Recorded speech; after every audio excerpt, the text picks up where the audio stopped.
पूरी रात शराब पीने के बाद एक आदमी जब सुबह उठा तो उसके सर में तेज दर्द होने लगा। वो अपनी साइड में देखकर डर गया कि एक मरा हुआ चूहा बिल्कुल उसके बगल में पड़ा था। जल्द ही उसे एहसास हुआ कि वो एक तिजोरी जैसे कमरे में कैद है, जिसमें एक लोहे का दरवाजा और एक अलमारी है। बहुत सारी मक्खियां उसके आसपास भिनभिना रही थी। उनमें से कुछ मरे हुए चूहे से अपना पेट भरने में बिजी थी। इसके बाद उस आदमी ने घड़ी में देखा कि सुबह के 9 बज रहे थे। उसने वो लोहे का दरवाजा खोलने की बहुत कोशिश की, लेकिन कोई फायदा नहीं हुआ। उसने दरवाजा पीट पीट कर चिल्लाना शुरू कर दिया, लेकिन बाहर से कोई जवाब नहीं आया। उसे कोई अंदाजा नहीं था कि वो इस कमरे में कब और कैसे पहुंचा। थोड़ी देर बाद उसे पेशाब का प्रेशर बनने लगा और अब उसे बहुत जोर से वॉशरूम जाना था। पहले तो उसे लगा कि उसके साथ किसी ने मजाक किया है। उसे लग रहा था कि ये काम फ्लेचर नाम के एक आदमी का है जो उसके साथ काम करता था। वो मजाक में कहने लगा कि बाहर आते ही उसे नौकरी से निकाल देगा। लेकिन थोड़ा वक्त बीत जाने के बाद उसे एहसास हुआ कि बाहर किसी के होने का नामो निशान ही नहीं था।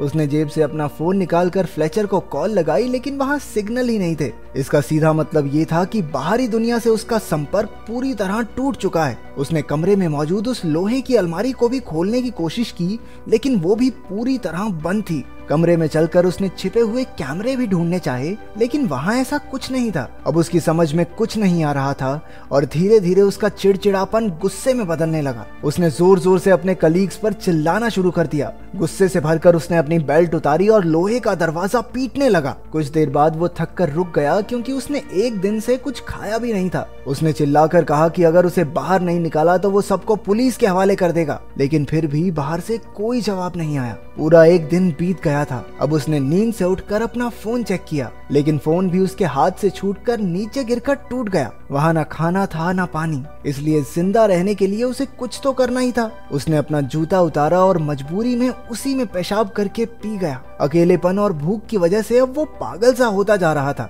अचानक उसे ऊपर लगी ट्यूबलाइट में एक चाबी दिखाई दी। उसने तुरंत लाइट तोड़कर चाबी बाहर निकाली। उस चाबी की मदद से वो लोहे की अलमारी खुल गई, जिसके अंदर उसे प्योर ऑक्सीजन के 2 कैंस और छेनी हथौड़ी जैसे कुछ औजार मिले। उसने औजारों की मदद से वो लोहे का दरवाजा तोड़ने की कोशिश की, लेकिन दरवाजे पर एक खरोंच तक नहीं आई। वो वेल्डिंग मशीन के जरिए दरवाजे को जलाने लगा, लेकिन उसे उसका इस्तेमाल नहीं करना आता था। वेल्डिंग गन की आग देखकर उसे एक आइडिया आया। उसने आग का इस्तेमाल करके फायर अलार्म को ट्रिगर करने का प्लान बनाया, जिससे उसे थोड़ा पानी नसीब हो जाए। लेकिन बदकिस्मती से वो अलार्म नकली निकला। इसके बाद उसने छेनी हथौड़ी से दरवाजे का ताला तोड़ने का प्लान बनाया, लेकिन वो दरवाजा इतना मजबूत था कि उसे तो दया तक न तोड़ पाए। भूख और प्यास से बेहद परेशान होकर वो डिप्रेशन में जाने लगा। उसने अपना गुस्सा निकालने के लिए अलमारी को जोर जोर से पीटना शुरू कर दिया, लेकिन कुछ देर बाद वो फिर से शांत होकर बैठ गया। तभी उसे दीवार में एक छेद दिखाई दिया। वो तुरंत छेनी हथौड़ी लेकर उसे तोड़ने लगा। वो वहाँ सुरंग बनाकर बाहर निकलने की फिराक में था। धीरे धीरे कमरे में ऑक्सीजन का स्तर कम हो रहा था,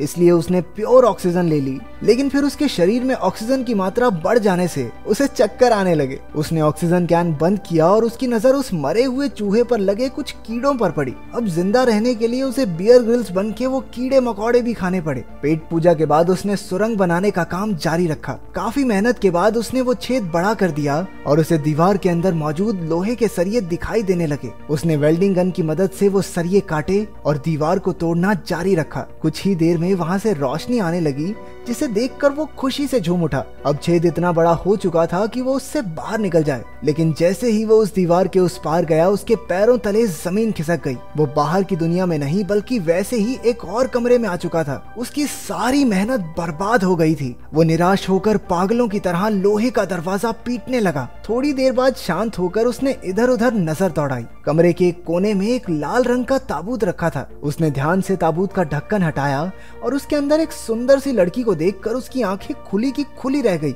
वो मरी हुई तो नहीं लग रही थी, तो शायद गहरी नींद में सो रही होगी। जब उस आदमी ने लड़की को जगाया तो वो बुरी तरह से डर जाती है। जब उसने उससे बात करने की कोशिश की तो पता चला कि वो एक दूसरे की भाषा नहीं समझते थे। वो लड़की डर कर उसी के पुराने कमरे में जाकर छिप गई। उस आदमी में उसे कुछ भी समझा पाने की ताकत बची ही नहीं थी, इसलिए उसने ताबूत में ही सोकर रात गुजारने का फैसला किया, लेकिन बीच रात में ही डरी हुई लड़की ने आकर उसे जगा दिया। उसने आदमी को सुरंग का काम जारी रखने का इशारा किया, लेकिन भूख प्यास की वजह से कुछ भी करना उसके लिए नामुमकिन था। इतने दिन काम करते करते उसके हाथों पर भी चोट आ गई थी और उसे अब आराम की सख्त जरूरत थी। उस लड़की ने खुद ही औजार उठाकर सुरंग खोदनी शुरू कर दी, लेकिन ये इतना भी आसान नहीं था। थोड़ी देर बाद उसे पेशाब आ गया और वो दूसरे कमरे की ओर भागी, लेकिन आदमी ने उसे वहीं रोक लिया। वो इशारा करके उसे कुछ समझाने लगा। असल में उसने 3 दिन से पानी नहीं पिया था और उस लड़की का पेशाब उसके लिए बेशकीमती था। थोड़ा हिचकिचाते हुए लड़की ने उसकी बात मानकर उसके जूते में पेशाब कर ही दिया। अपनी जान बचाने के लिए उसे ये वाहियात काम भी करना ही पड़ा। हालांकि वो लड़की उसकी भाषा नहीं समझती थी,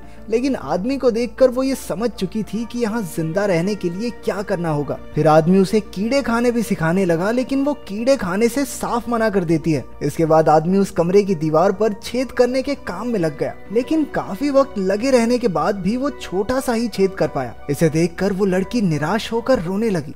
ये दीवार टूटती क्यों नहीं है? टूटेगी कैसे, अंबुजा सीमेंट से जो बनी है। आदमी ने एक गाना गाकर उसे शांत किया और वो भी उसके साथ गाने लगी, लेकिन तभी गलती से उस आदमी के हाथ पर हथौड़ा लग गया। लड़की ने तुरंत अपने सर का कपड़ा निकालकर उसके जख्म पर लगाया। देखते ही देखते उनमें दोस्ती हो गई और दोनों इकट्ठे खोदने का काम करने लगे। अचानक लोहे के दरवाजे का ताला अपने आप घूमने लगा। दोनों भागकर उसकी ओर गए, लेकिन ताला फिर से पहली वाली जगह पर आ गया। काफी देर ट्राई करने के बाद उन्हें समझ आ गया कि जब तक वो दरवाजे से पीठ करके रखेंगे तब तक ताला खुलता रहेगा। धीरे धीरे वो पीठ करके दरवाजे के करीब पहुंचे। आखिरकार इस तरकीब से दरवाजा खुल गया और दोनों तीसरे कमरे में पहुंच गए। बदकिस्मती से ये भी वैसा ही सेम कमरा था जहां एक खाली कब्र रखी गई थी और पहले जैसा ही लोहे का दरवाजा भी था। लड़की ने समझदारी दिखाई और जल्दी से पिछले कमरे से सारे औजार उठाकर ले आई। उन्होंने इस दरवाजे को भी पहले की तरह खोलने की कोशिश की, लेकिन वो जो भी करते दरवाजा बंद ही रहता। अब उनके पास कब्र खोदकर सुरंग बनाने के अलावा कोई रास्ता नहीं बचा था।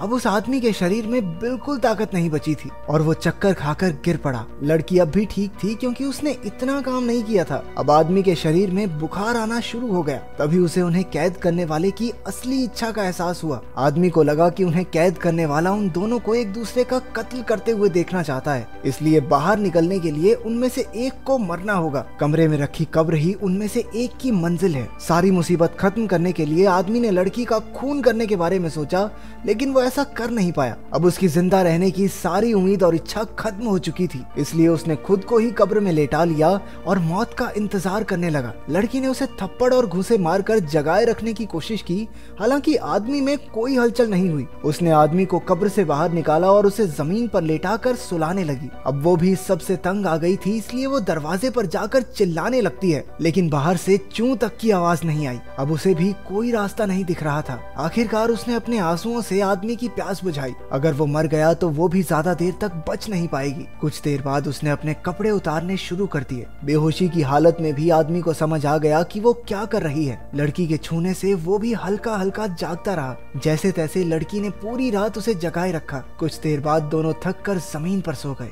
थोड़ी देर बाद जब आदमी की आंख खुली तो उसने देखा कि लड़की उसके पास ही सो रही थी। रेंगते हुए वो दूसरे कमरे तक गया और ताबूत से कपड़ा निकाल कर उसने लड़की को उड़ा दिया। इसके बाद वो कमजोरी से एक बार फिर बेहोश हो गया। तभी उसे ताले के घूमने की आवाज सुनाई दी। दोनों तुरंत उठ गए और पिछली बार की तरह इस बार भी दोनों ने दरवाजे की तरफ पीठ करके आगे बढ़ना शुरू किया। अब आदमी इतना ज्यादा कमजोर हो चुका था कि खुद से चल भी नहीं पा रहा था। लड़की किसी तरह उसे सहारा देकर अपने साथ दरवाजे तक ले जाती है। अचानक इस बार दरवाजा खुल गया और एक बेहद खूबसूरत नजारा उनकी आंखों के सामने आया। लोहे के दरवाजे के बाहर की दुनिया किसी स्वर्ग से कम नहीं थी। चारों ओर बेहद सुंदर झरने, पक्षी और फूल फैले हुए थे। इतना सुंदर नजारा उन्होंने आज तक नहीं देखा था। दोनों ने एक दूसरे की ओर देखा और खुशी से मुस्कुराने लगे। इतनी मुश्किलें सहने के बाद उन्हें आखिरकार इतना खूबसूरत अंत मिला।